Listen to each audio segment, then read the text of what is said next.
Busy মিউজের একটা নতুন ভিডিওতে তোমাদের সকলকে স্বাগত। দার্জিলিংয়ের আগের ভিডিওতেই বলেছিলাম আমাদের লাঞ্চের এক্সপিরিয়েন্স ভীষণ খারাপ হয়েছিল। আমরা চলে গেছিলাম ১৬ আনা বাঙালিতে লাঞ্চ করতে, কিন্তু সেখানে খাবারের কোয়ালিটি বা কোয়ান্টিটি এবং দাম তিনটের মধ্যে এতটাই পার্থক্য, মানে দাম তুলনায় খাবারের কোয়ান্টিটি ভীষণই কম এবং কোয়ালিটিও আপ টু দ্য মার্ক একদমই নয়। তবে যাই হোক, অর্ডার দিয়েছি, খেতে তো হবেই। এরপর লাঞ্চ সেরে দিদা আর দুই মাকে হোটেলে রেখে আমি একাই বেরিয়ে পড়েছিলাম দার্জিলিং শহরটাকে ঘুরতে। আসলে দার্জিলিংয়ে সোলো ট্রিপ করার আমার ভীষণ শখ ছিল, তাই সোলো ট্রিপ তো হলো না, একটা সোলো ওয়াকই সাহি। আর এই সোলো ওয়াকে বেরিয়েই দেখা হয়ে গিয়েছিল এই মিষ্টি বাচ্চাগুলোর সাথে।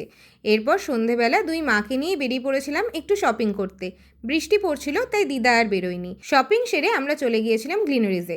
মায়ের অনেক দিনের ইচ্ছা ছিল গ্লিনারিজে বসে দার্জিলিং টি খাবে, তাই অর্ডার দিয়ে নিয়েছিলাম একটা ব্ল্যাক ফরেস্ট কেক, দার্জিলিং টি আর ফ্রেঞ্চ ফ্রাইজ। আমার এই ভিডিওটা যদি তোমাদের ভালো লাগে তাহলে অবশ্যই একটা লাইক করে দিও, আর বাকি ভিডিওগুলো দেখার জন্য আমার চ্যানেলটাকে সাবস্ক্রাইব করতে ভুলো না।